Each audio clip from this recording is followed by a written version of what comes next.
Thank you, everyone, thank you, Alex, for coming to let me talk. So I'll just jump right into it.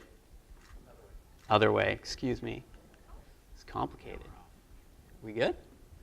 So just while this is queuing up, I'll just get started. So hi, everyone.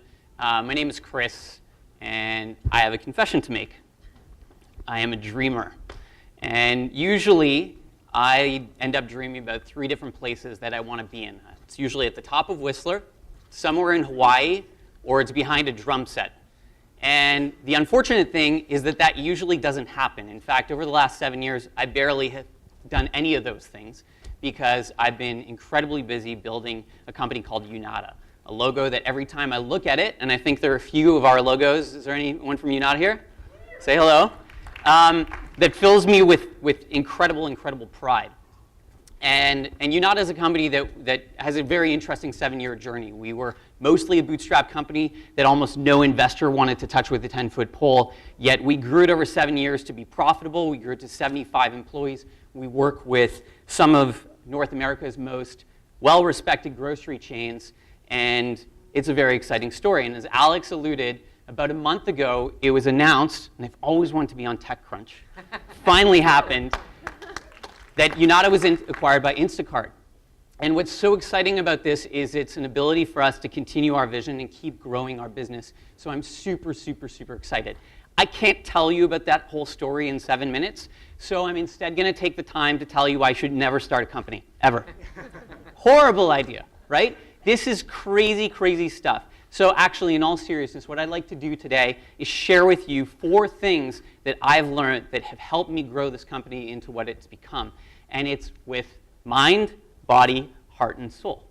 Okay? It's really lessons about how to be a better leader. And the reason why this is important is I was a kid who was happy to sit in the corner and not talking to anyone and just listen to Radiohead the whole time. Being a leader is not something that comes naturally to me. I had to learn that. I had to spend a lot of time. In fact, going into starting this job, the closest thing I had to leadership training was basically watching episodes of Star Trek: The Next Generation. This guy's amazing, though, so counts for something. So the 4 things, let's get serious about this. The 4 things I'd like to share with you, let's start with the first, is really about a mindset. Having a mindset where you look at everything in your company, the product that you're building, and you imagine how it could be better. And I'm not talking about that in an altruistic way about, hey, let's make the world a better place. I'm talking about an obsessively annoying, hypercritical type of mindset where you are literally OCDing about everything that is wrong and figuring out how you can make it better. And everything in your company is a product. I don't mean just make your product better. I'm talking about every single thing. I'm talking about your culture. Obsess about how you can make that better. Obsess over how you operate as a leader, how you manage your time. If you are the same CEO this year as you were last year, you are not growing, and your company is suffering for it. So case in point, one of the things I decided to do last year, when I realized I wanted to get better with my management team, I wanted to evaluate how I was performing. So I created this Google survey that every day, I've never told anyone this before, at 7 p.m. every day, it would send me this survey that I had to fill out and said, Chris, how are the discussions with each one of your reports? It would list every one of my reports, and I had to type in how I felt about that. And that simple exercise of reflecting, of looking at how I performed and writing down what I could have done better made me that much better at my job. So the second you can connect that audit, that critical eye with a process and you can automate it, you're setting yourself up for success. Second thing that's super, super critical is you basically need to donate your body. And that sounds horrible. It sounds really, really bad. But bear with me for a second. My first job out of university, all I got to do was meet entrepreneurs, and I was super excited. I was like, everyone is going to be like Richard Branson. Not even close. The actual truth, however, is that every entrepreneur, every successful entrepreneur shares one thing in common, and they are the hardest working people you have ever met. They're not the smartest, necessarily. That can help, but they are the hardest working people. They're doing the equivalent of an Ironman every week, year in, year out, right? And it was no different for me. It's been 7 years of 80 to 100-hour work weeks, barely sleeping.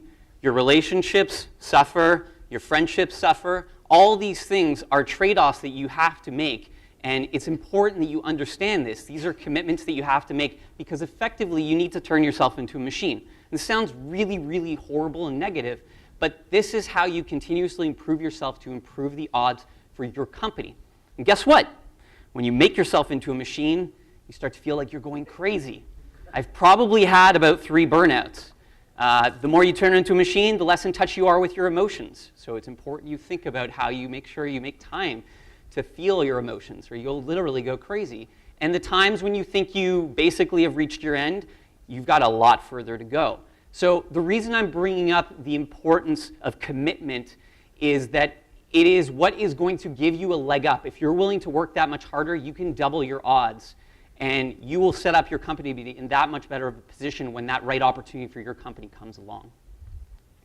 Third thing you have to do, at least we've learned really works well, is to build an incredible company culture.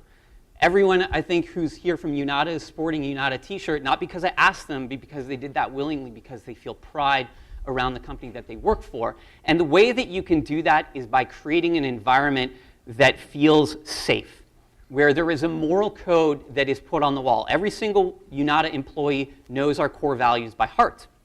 We designed it that way so that we can guide behavior, so that when people step out of line with those, we can correct that behavior immediately, so that, once again, people know how to feel comfortable in that environment. It's very important that you defend whatever core values you put on the wall, or they don't mean anything at all. And the reason I bring that up is in culture, today in entrepreneurial culture, we celebrate big guys like Elon Musk and other people who are very tyrannical rulers. They're the guys who get all the attention. And I think they can get away with it because they're disrupting the world at a level that is just next level. The truth is that most of us aren't changing the world at the same level that they are. And we can't afford to get away with treating people like they're not people. And so it's important to create a very, very strong culture, because the truth is, it's a competitive market. You want to create an environment where people feel safe. So the way that we do that is myself and our COO and Steph, who heads up our culture initiatives. Each one of us meets with every single employee, every 75 employees, at least once over coffee, once every 4 months. We cover the full company. It's a big commitment in time, but guess what? As the leader of your company, you're not going to have all the answers, but if you talk to your people, they'll give them to you, and at least they'll feel like they're being listened to. So, last thing on that is basically if you create a culture where people feel safe, your team will go to battle for you. They'll go to war. And last but not least is about soul. And I bring up soul because it's super critical that you believe that your business is going to be the biggest success no matter what. You need to basically walk into work every day and you're doing something that is insanely crazy. The odds are stacked against you, and you need to walk into that room with conviction, like what you're doing comes naturally to you and it's going to be a massive success, because people are looking to you to figure out how they should feel. Just the same way that an animal can smell fear, so can your employees. If you don't have that full conviction, they'll sense it and you'll lose your team. And that was put to the test about 4 years ago. We were on the verge of running out of money, and we sat down everyone at the porch at Marvin, and we said, we're not going to be able to make payroll, so we're going to have to dock your pay by 25%, and we're going to give you options instead. We thought half of people were going to quit. Guess what happened? Half of people asked if they could take more options. That's how you know your people believe in your vision, and that's what you really need to strive for. And I've never for a day doubted that this day would come. It's not because I'm arrogant, it's because I just believe. I wasn't lying to our team. I just never doubted that we would get to this point. And you need to feel that way too. And if you don't, maybe this is not the right business for you. It's not to say you're not the right person, but find a business that you wholeheartedly believe is going to take you to that step. And believe me, when it does, this is one of the coolest days of my life. This is when we announced the acquisition about a month ago. Awesome, awesome photo. And this company has been the best experience of my life. I've learned so many things. It has made me a better person, and I wouldn't trade it for the world. Now, there are great moments like this, and I will tell you, to be perfectly honest, every day you kind of feel like an imposter, right? You kind of feel like you're a badass that's misunderstood, and you're trying to be amazing, but people don't take you seriously. They're looking down at you. You think you've got something special, and you know it. But I promise you that if you lead your company with mind, body, heart, and soul, that you will realize that you can actually succeed and do incredible things as the underdog and make those dreams come true. Thank you.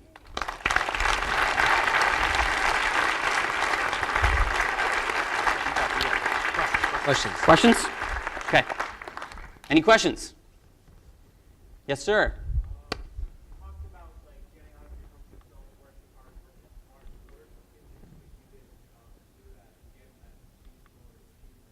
Beast mode. A lot of coffee. I didn't actually drink any coffee before this company, and now I probably had two coffees last night at 1 a.m. to help finish this presentation. I'm not even kidding about that. I think in all seriousness, I really obsess around the tools that I use in order to figure out whether or not I'm efficient. Like, I spent 4 or 5 years juggling between email, paper, to-do lists, apps on my phone, and I got it down to 2. Happy to talk to you after that about what those were, but I completely ditched paper, and I never drop a ball anymore. Yep. Can you tell us more about those tools?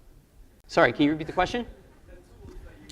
You want to know about the tools. I use a to-do list tool that's actually for collaboration called Teamwork. I use that, my inbox, and there's actually a few other hacks to that are complicated that probably bore the audience with some technical details. So come find me after.